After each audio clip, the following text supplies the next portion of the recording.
Nakakapogi ang pagiging healthy. Patunay dyan ang kapatid nating si Gabby Concepcion na bagong health and wellness champion ng MWell. Para po bigyan ng mukha ang balitang Mobile Journal, Denise Valdesancho. Healthy is the new handsome. Ganyan dapat. Sabi ng matinee idol na si Gabby Concepcion. Kahit busy, sinisiguro niyang active and fit pa rin siya. I take things moderately.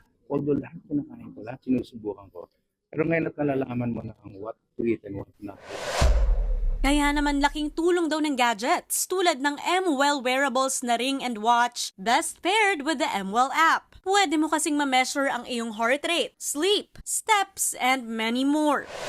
And ang gaganda because this is the first time I would have ever had or never had a watch na meron akong picture ko. And ang laki ng benefits talaga ng makukuha ninyo with this watch.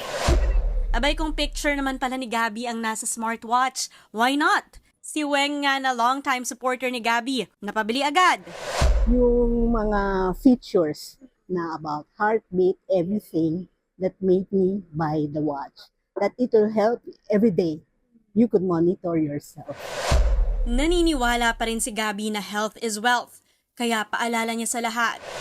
Ay nako, ang daming information ngayon dyan. Ang dami natin nakikita sa internet, sa mga reels, sa mga vlog. So, hindi naman lahat yan pag sinundan mo, magiging healthy ka. Pero marami tayong nababalitaan ganun. Pero if we can avoid or follow kung ano yung tingin nating tama para sa atin, I really can't say what that is. Let's do what we can.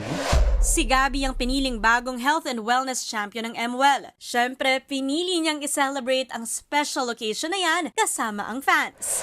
It's a very special day. Sabi nga nila, if it's a special day, it must be a meaningful day. And it is definitely a very, very meaningful day for me because of MWell. Mobile Journal, Denise Valdesancho po. Hatid ang mukha ng balita.